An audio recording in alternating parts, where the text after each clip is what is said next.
जो जितने ज़्यादा भारतीय जनता पार्टी के करीब थे वो उतना ज़्यादा भारतीय जनता पार्टी को अच्छी तरह से समझते हैं और वो सारे लोग परेशान होकर के बाहर आ रहे हैं। तो हम तो अपनी जिम्मेदारी महसूस करते हैं कि भाई बिहार में, झारखंड में, कम से कम इन दो राज्यों में, बाकी राज्यों में भी हम लोग हैं, लेकिन ये दो राज्य है जहाँ माले का सबसे बड़ा जनाधार है। लेकिन निमंत्रण तो मिलना चाहिए, निमंत्रण तो सबसे पहले मिलना चाहिए। कोई पहुंच सकते हैं, नहीं पहुंच सकते, क्या स्थिति है वो अलग बात है। और इसीलिए तानाशाही को खत्म करने के लिए ही तो इंडिया गठबंधन जो बना है वो तो इसी बात के लिए बना है। इसलिए तानाशाही तो बिल्कुल खुली हुई बात है कि देश में पिछले 9 साल से 10 साल से तानाशाही बढ़ रही है। जहाँ संविधान बदलने की बात कह दी गई है और अंबेडकर के संविधान को अंग्रेजों का संविधान बताया जा रहा है, तो हमें जो लगा कि कुछ ऐसी बातें थी जिस पर और ज़्यादा गंभीरता से बात होनी चाहिए थी, वो बात नहीं हुई। और शेष तो बहुत दिनों के बाद भारत में एक बड़ा आयोजन हुआ, तो चलो अच्छी बात है, एक बड़ा आयोजन हुआ अंतर्राष्ट्रीय। और जिस तरह से दिल्ली को एक तरह से ढक दिया गया कि भाई ताकि गरीब लोग ना दिखे, तो गरीबों को उजाड़ा गया। इस G20 की तैयारी के लिए इतने वहाँ लोगों को, सारे बस्तियों को, झुग्गियों को उजाड़ दिया गया। 24 के चुनाव में, 24 या 23 जब भी हो जाए, तो लोकसभा चुनाव में भी हम लोगों को इसी हिसाब से बिहार में तैयारी करनी चाहिए। हमने अपना प्रपोजल रख दिया है, अभी बात होगी कि दक्षिण बिहार, सारा आपके शाहाबाद, मगध, उत्तर में चले जाए, पश्चिम में तो सारण के इलाके में सबसे बेस्ट प्रदर्शन महागठबंधन का था। तो तय यही हुआ कि जो पुराना महागठबंधन था, राजद, माले, कांग्रेस, CPI, CPM, की सीट शेयरिंग की बात राज्यों में होनी है। और राज्यों में जहाँ जो प्रमुख पार्टी है उसी पार्टी को सबसे ज़्यादा इस मामले में पहल करनी है। चुनाव समय से पहले होने की भी एक संभावना है, जिस पर मुंबई में बातचीत हुई थी और इसलिए हम लोगों को तैयारी तेज करनी होगी। महिला संगठन एपवा, उसका राष्ट्रीय सम्मेलन दिल्ली में होने वाला है आज और कल, और पूरे पॉलिट ब्यूरो के तमाम साथी देश के अलग अलग राज्यों से यहाँ मौजूद हैं। तो हम लोग मीटिंग अभी शुरू ही किए हैं। जो देश की ताज़ा राजनीतिक परिस्थिति है उस पर बात हो रही है। जो उपचुनाव के परिणाम सामने आए, G20 की जो बैठक हुई दिल्ली में, तो इस पूरी परिस्थिति पर हम लोग चर्चा कर रहे हैं। साथ साथ सांगठनिक मोर्चे पर कई बड़े कार्यक्रम संपन्न भी हुए हैं और कुछ होने वाले भी हैं। जैसे पटना में ही कल और परसों 2 दिन स्कीम वर्कर्स का एक राष्ट्रीय सम्मेलन आयोजित किया गया, और जिससे हमने एक all India scheme workers federation, क्योंकि इस समय पूरे देश में महिला मजदूरों में सबसे ज़्यादा अगर गति कहीं है तो स्कीम वर्कर्स में है, क्योंकि सबसे ज़्यादा शोषण है, सबसे ज़्यादा उन लोगों के साथ अन्याय हो रहा है। तो वो हम लोगों ने किया। इसके बाद महिला संगठन एपवा, उसका राष्ट्रीय सम्मेलन दिल्ली में होने वाला है। कब? 30 सितंबर, 1 अक्टूबर, 30 सितंबर और 1 अक्टूबर को। अभी दिल्ली में किसान और मजदूर संगठन, उसके जो ऑल इंडिया प्लेटफॉर्म है दोनों का, उसका एक साझा सम्मेलन हुआ था, और इससे तय हुआ है कि कब है? 3 अक्टूबर, 26, 27, 28 नवंबर, जो ऐतिहासिक किसान आंदोलन जिस दिन शुरू हुआ था, 3 दिन के बड़े प्रदर्शन तमाम राज्य राजधानियों में। तो ये सब तैयारी पर हम लोग बातचीत कर रहे हैं। और जाहिर सी बात है कि सामने चुनाव है, हालांकि हमें भी इंतज़ार है कि संसद का जो विशेष सत्र है उसके बाद कैसी देश में परिस्थिति बनती है।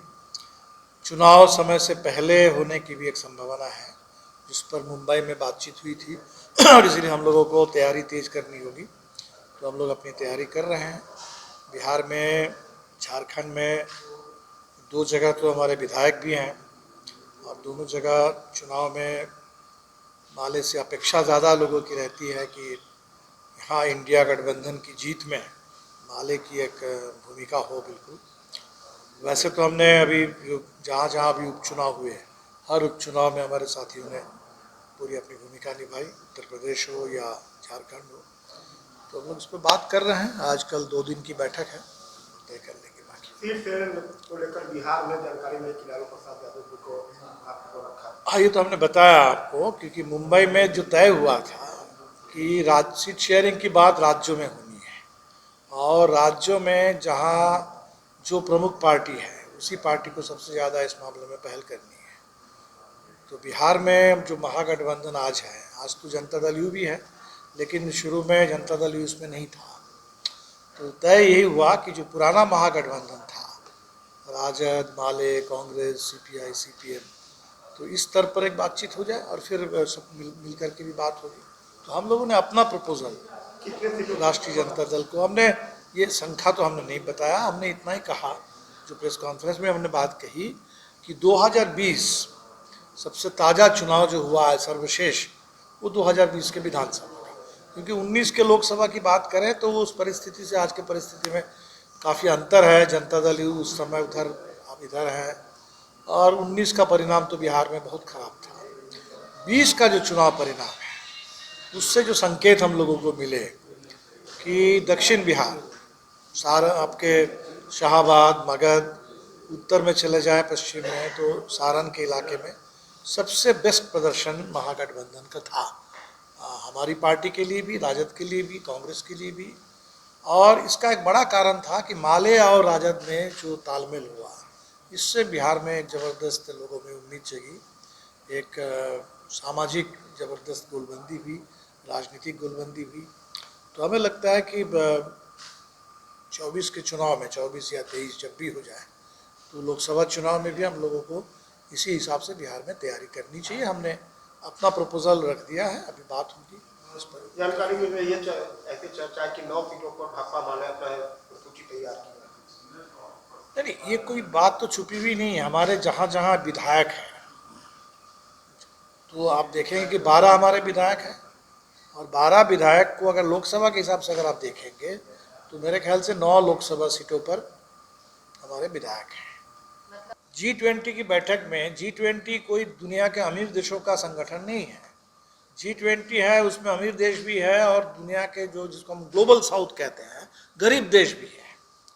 तो हिंदुस्तान तो कोई अमीर देश है नहीं, तो हमारे दिल्ली शहर में गरीब लोग रहते हैं, ये तो किसी से छुपी हुई बात नहीं है। तो गरीबों को उजाड़ा गया इस G20 की तैयारी के लिए, इतने वहाँ लोगों को, सारे बस्तियों को, झुग्गियों को उजाड़ दिया गया, पर्दे लगा दिए गए, और जिस तरह से दिल्ली को एक तरह से ढक दिया गया कि भाई ताकि गरीब लोग ना दिखें।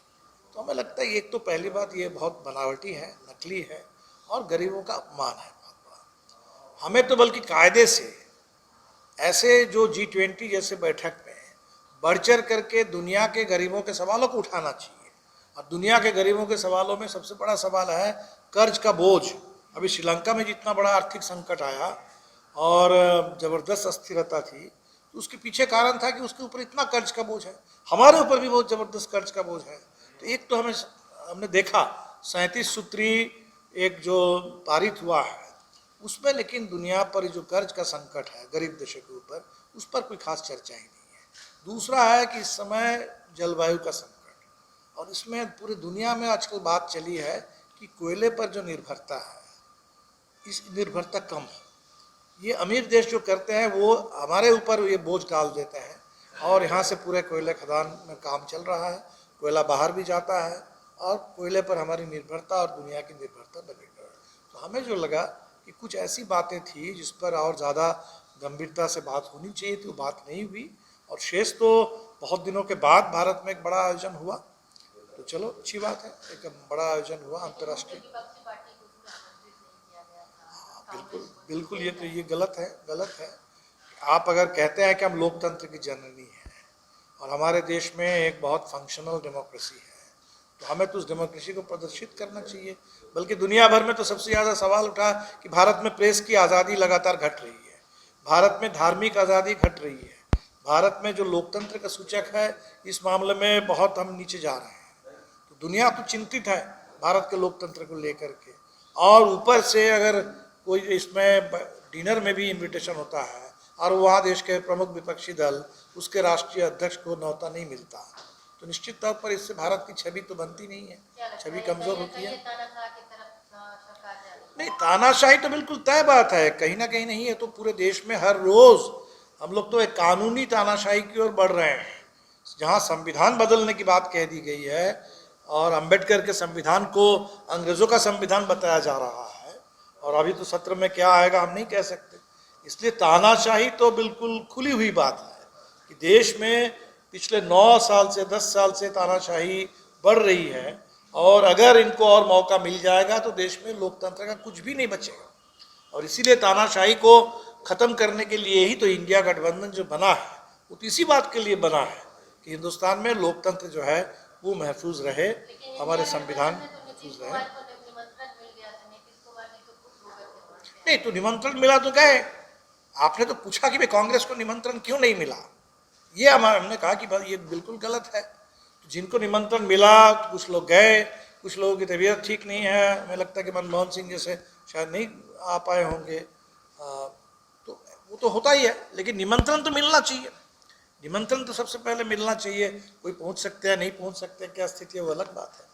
नहीं, 9 की एक संख्या आई तो 9 की संख्या का स्रोत क्या है हमने बता दिया कि लोग इस पर कैलकुलेट करते हैं कि भाई वो तो सबके सामने है, कोई बात नहीं है। हमारे जैसे अभी अभी अभी 12 जो हमारे विधायक हैं, तो 4 ऐसी लोकसभा सीट है जहां 2-2 करके हमारे विधायक हैं।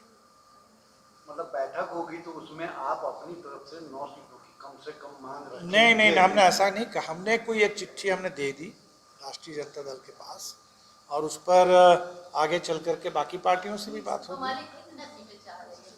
तो हमने उसमें कह दिया कि भाई 2020 के चुनाव परिणाम है, इसके आधार पर अगर आप लोग देखेंगे तो जहाँ जहाँ सबसे बढ़िया प्रदर्शन था तो जाहिर सी बात है कि उन इलाकों में माले की एक भूमिका रही और वहीं पर हम सबसे बेहतर रोल निभा सकते हैं। वो 9 का तो अगर तो है कहीं वो आप देख लेंगे, उसमें 9 सीट हमने कभी नहीं कहा था, वो अपने स्तर पर हमारी, जैसे अभी तक 6 सीटों पर हम लोगों ने कार्यकर्ता सम्मेलन किया, अगर आपके पास जानकारी होगी तो होगी। 6 लोकसभा सीटों पर माले के कार्यकर्ताओं का सम्मेलन हो चुका है, तो हम सब जगह तैयारी कर रहे हैं, चाहे हम वहाँ लड़ें चाहे कोई और लड़े, लेकिन हमें तो बिल्कुल हर जगह तैयार रहना पड़ेगा। हमने कहा कि जो हमारे 12 विधायक हैं उसको अगर हम लोकसभा के आधार पर देखें तो ये 9 लोकसभा सीटों से जुड़े हुए विधानसभा की सीटें हैं, तो जाहिर सी बात है कि वहाँ लोग भी हम लोग उसे एक्सपेक्ट करेंगे। चुनाव कौन लड़े अल्टीमेटली वो तो एक अलग बात है, लेकिन वहाँ माले की सबसे ज़्यादा निर्णायक भूमिका होनी चाहिए। और हमने तो इसीलिए हमने कहा कि बिहार में आप कह लीजिए तो 40 सीट हम समझते हैं कि हमारी जिम्मेदारी जो है पूरे बिहार की है। पूरे बिहार में पिछले बार 39-1 था, सिर्फ 1 सीट कांग्रेस को मिली थी किशनगंज से। अब झारखंड की बात करेंगे तो 14 सीट है, 12 सीट एनडीए को मिल गई थी, अब सिर्फ 2 सीट वहाँ यूपीए को। तो इस बार जो गठबंधन बना और जिस गठबंधन में हम लोग हैं, तो हम तो अपनी जिम्मेदारी महसूस करते हैं कि भाई बिहार में, झारखंड में, कम से कम इन 2 राज्यों में, बाकी राज्यों में भी हम लोग हैं, लेकिन ये 2 राज्य है जहाँ माले का सबसे बड़ा जनाधार है, तो हम अपने स्तर पर तो हमको तैयारी करनी होगी।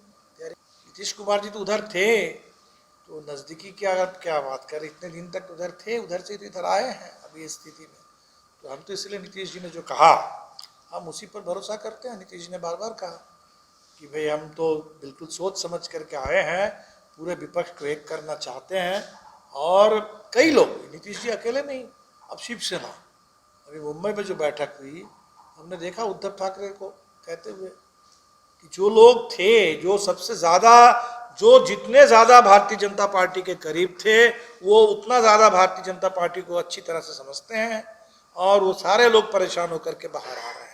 और आप भारतीय जनता पार्टी के अंदर भी आप देखेंगे कि धीरे धीरे ये बात उठ रही है और बढ़ेगी।